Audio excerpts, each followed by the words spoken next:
Hello. So, as we probably all know, especially the Catholics out there, we just lost our beloved Pope Benedict XVI. Um, I woke up and rolled over yesterday, and I whipped my phone out, and I was, still in bed, sort of waking up, and my Facebook was just plastered with, the death of Pope Benedict, and it's very sad. I have a great admiration for him, and I really think it won't be too long till his cause for canonization is up and everything like that. Just a wonderful, gentle, scholarly, holy person, from what I can gather, and it's really inspired me to revisit uh, some of his works. So I've read snippets and bits and pieces of his works when I was still at Franciscan University, and I haven't really done a whole lot of reading of his since then. So I thought, what better time than now, as we're all sort of remembering his legacy and remembering his impact. Uh, and then I read the first chapter of The Spirit of the Liturgy again. I've read like half of this and I put it down and I haven't finished it. But I read the first chapter again and I was inspired. It's like, this is great. And I'm uh, I'm very concerned about liturgical renewal, and how can we get back to the right way of doing worship, or improving things, or making things more um, impactful for the community. And so I read the first chapter and I thought to myself, this I should just make a series about this and just talk a little bit. I'll read little snippets. I'm not going to read the whole thing, just read a passage and then talk about a few points and sort of how I think it applies. This was written in 2000, so this is when he was still Joseph Cardinal Ratzinger. And then this is a reprint from Ignatius Press in 2008. So that's what I'll be reading from. I don't know if I'll do one chapter per day or one chapter per week or whatever, but there are plenty of places to, plenty of gold in here. So here we go. So I would like to start, well, I'll start with sort of summarizing how he in the preface, what he sets this up to be. It's called The Spirit of the Liturgy, and that, he says, he takes from the name of a book that was written pretty much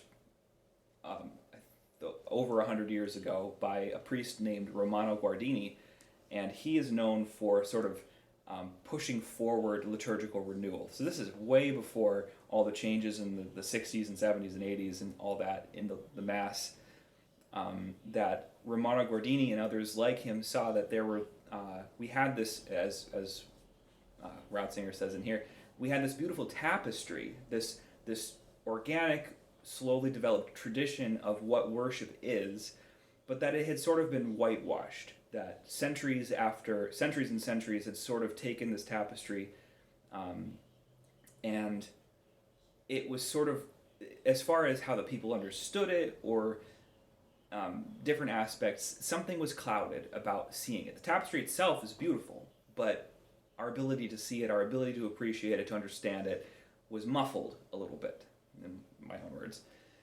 So Romano Guardini, in his Spirit of the Liturgy, he talks about how we should compare the liturgy to play, and how a child plays, right? It's a very serious thing, so it's sort of a funny juxtaposition, but if we compare it to play, as a child plays, you learn the game, you learn the rules of the game, and if you're playing with that child and you try to change the rules midway, the child's like, no, that's not how you play the game, and they get very serious. Right? We know this. And that's how the liturgy works also, and that there's something internally organic about the development of liturgy, of worship, in this formal sense, that it has its own life within it, that we become a part of, that isn't supposed to be an expression of the community or the local community and how it worships, but it's an expression of the Catholic, the universal worship that we have been handed and that we become a part of, which then forms the way that we become the community itself. So it's not the worshiping community creating the liturgy, it's the liturgy creating the worshiping community itself, which I'm probably getting ahead of things here, but that's sort of how he sets it up. And so the spirit of the liturgy, he's going to show us different principles, different ways to think about it, so that we can sort of rediscover that tapestry, right? And he says that after Vatican II, that some of the initiatives, formally or informally, that happened after that, and that we're still seeing today, have maybe even are in putting that tapestry in danger. We still have this tradition. We still have there's some clouded nature that we still have to deal with, but he does talk about how we need to, in the spirit of maybe Romano Guardini and others like him, we need to discover what the spirit of liturgy is and how we can enter into it and how we can renew it in a legitimate way. So, my snippet here from chapter 1 is called The Essence of the Liturgy. And that's where he talks about this idea of play, and that it's not about imagination and creativity, but about this legitimate sort of tradition of worship and what it is. He starts to talk about how we can understand this in terms of the Israelites leaving Egypt. And I'll just read this it's about the last page on my version. It's 22 to 23. I'll read it and then I'll kind of come back to a couple of the points. So, in the Old Testament, there is a series of very impressive testimonies to the truth that the liturgy is not a matter of what you please. Nowhere is this more dramatically evident than in the narrative of the golden calf, strictly speaking, the bull calf. The cult conducted by the high priest Aaron is not meant to serve any of the false gods of the heathen. The apostasy is more subtle. Outwardly, the people remain completely attached to the same God. They want to glorify the God who led Israel out of Egypt and believe that they may very properly represent his mysterious power in the image of a bull calf. Everything seems to be in order. Presumably, even the ritual is in complete conformity to the rubrics. And yet, it is a falling away from the worship of God to idolatry. This apostasy, which outwardly is scarcely perceptible, has two causes. First, there is a violation of the prohibition of images. The people cannot cope with the invisible, remote, and mysterious God. They want to bring him down into their own world, into what they can see and understand. Worship is no longer going up to God, but drawing God down into one's own world. He must be there when he is needed, and he must be the kind of God that is needed. Man is using God, and in reality, even if it is not outwardly discernible, he is placing himself above God. This gives us a clue as to the second point. The worship of the golden calf is a self-generated cult. When Moses stays away for too long and God himself becomes inaccessible, the people just fetch him back. Worship becomes a feast that the community gives itself, a festival of self-affirmation instead of being the worship of God. It becomes a circle closed in on itself, eating, drinking, and making merry. The dance around the golden calf is an image of this self-seeking worship. It is a kind of banal self-gratification. The narrative of the golden calf is a warning about any kind of self-initiated and self-seeking worship. Ultimately, it is no longer concerned with God, but with giving oneself a nice little alternative world manufactured from one's own resources. Then liturgy really does become pointless, just fooling around. Or still worse, it becomes an apostasy from the living God, an apostasy in sacral disguise. All that is left in the end is frustration, a feeling of emptiness. There is no experience of that liberation which always takes place when man encounters the living God. So that's the very end of the essence of the liturgy, chapter 1. So there's a few points in there. First of all, I was floored by this explanation of the apostasy of Israel after they leave Egypt. I had always assumed, and this is, I think I'd even been taught this to a certain degree, that when Israel makes the golden calf, right, Moses goes up on the mountain, he's up there for a long time, God's inscribing the Ten Commandments, but the people don't know what's going on. They think Moses is dead or something like that. So they're like, what do we do? And so Aaron has the bright idea, Aaron the high priest, of course, says, well, why don't you just give me all the gold that you've acquired, that we just brought out of Egypt, we'll melt it down, we'll make a golden calf, and we'll worship God that way. And I had always assumed that that was a representation of the Egyptian god Apis, which is something that they may have been enticed into worshiping. Right, they've been in Egypt for 400 years. Something has rubbed off on them.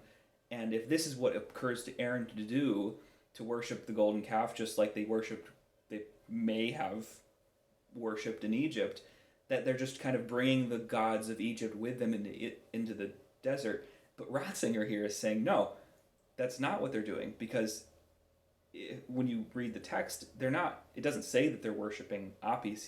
They say, how are we going to worship this God that's brought us out of Egypt? And even in Scripture, God tells Moses that he's the God of Abraham, Isaac, and Jacob. Presumably, they know this is not one of the Egyptian gods that's brought them out of Egypt. It's the God of Abraham, Isaac, and Jacob. So, and that's what he says here too, that they're trying to worship the one God that has brought them out of Egypt, but they're doing it in the wrong way.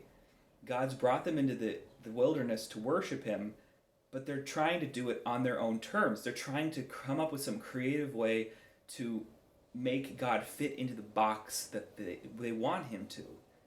And that's not how God works, right? It's about, God wants to encounter us, but he also gives us the way to encounter him. And it's not something that the community itself can just rationalize into a way of worshiping him, if that makes sense. So that's the first point that really jumped out at me here. Secondly,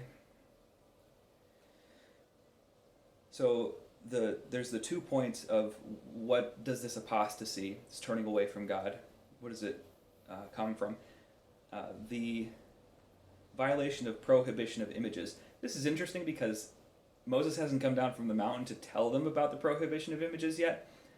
But it's something that they should have known already, right? A lot of the Ten Commandments are a lot of things that they should know, like thou shalt not murder. Yeah, we probably should have known that. We probably wouldn't have gotten along very well in Egypt if we didn't know that, right? And worship no other gods before me. The prohibition of images isn't about just not displaying anything, or else we couldn't keep pictures of our loved ones in our wallets or anything like that. But it's about idolatry. So this idolatry isn't necessarily about another god. It's just about the people trying to confine God, God hasn't revealed yet, right? He hasn't become man yet to give us some physical form by which to appreciate him. He's still the invisible, mysterious, somewhat kind of unapproachable God, right? He slowly reveals himself over time to us. So they try to fit him into that box of what they expect from him, and that becomes an idolatry. It's an idolatry of affirmation of self, as Ratzinger says. So that's the first part of the apostasy. The second part of the apostasy is, let's see.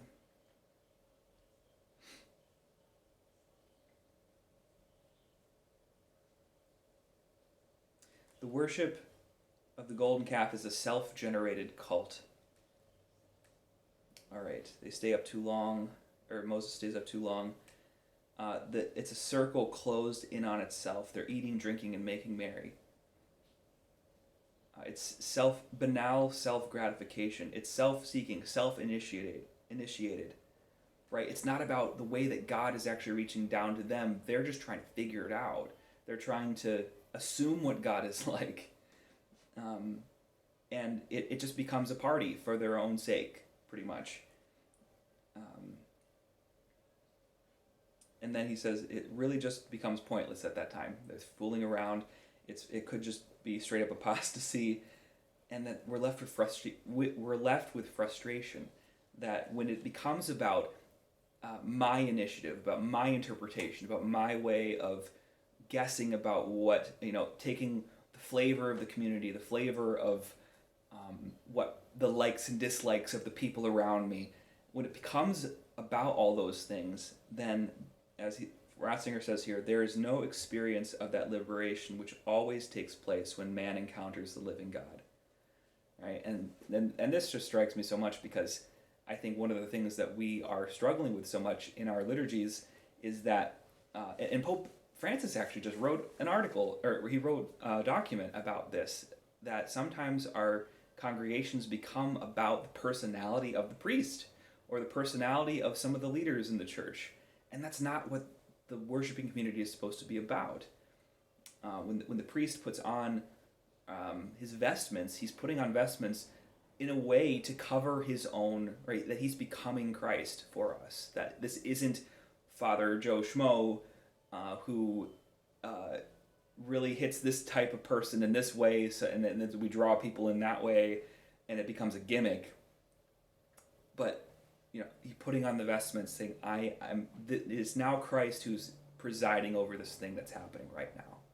And that's part of the rules, part of the wonder of this game of the liturgy, that we are a part of, that we do not create, that it's, as tradition has handed it to us, as it's slowly, organically become apparent to us, that this is the wonder that we enter into. That it doesn't make apparent sense why all the things are the way that they are on the surface, but as I've talked to some people who experience the Latin Mass sometimes for the first time, that sometimes they walk in and they realize, the one way I heard it actually recently, he said, unlike some other Masses that happen, he walked into the Latin Mass and said, I don't know who's in control right now, but it's not even the priest. Like, everybody's here for something, and everybody's a part of something here, and it's wonderful, but I can't pinpoint, like, who's pulling the strings, in a sense. Like, it's not Father Joe at the front. It's not the people here. It's something led by God. It's something that it is an encounter with God that God is creating. And that's something that has to transcend the bounds of our own personal creativity, of our own preconceived notions of how we can fit God into this box, right? And yeah, so that's my thought for the day. How can we find ways to get away from the banal self-gratification, right? I guess one more thought that I have with that too, the circle,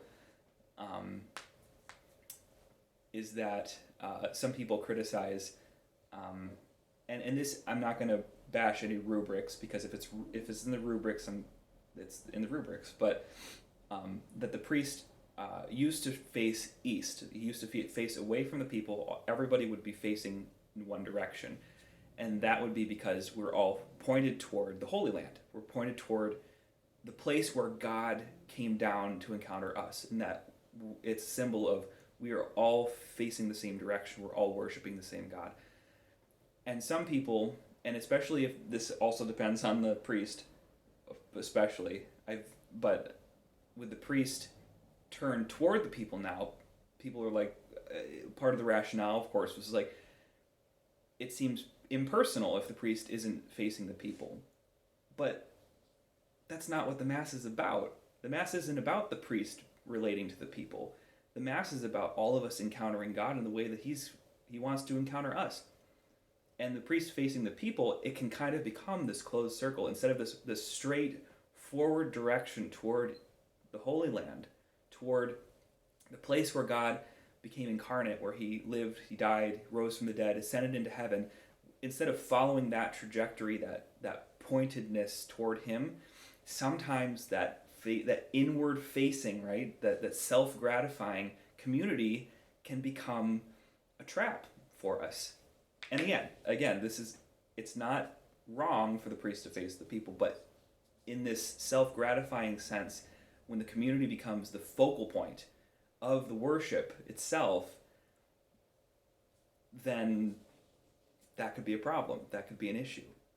and I won't go too much further with this right now, but those are my meditations for the day. I may do this every day, maybe every week, hit at different points, but hopefully Pope Benedict is a saint, and that he's also praying for us here on earth, that we'll understand what he's written for us, and that it's wonderful. So if you're still here, thanks for listening, and we'll see where this goes. I think it's getting dark, so I should probably stop the recording.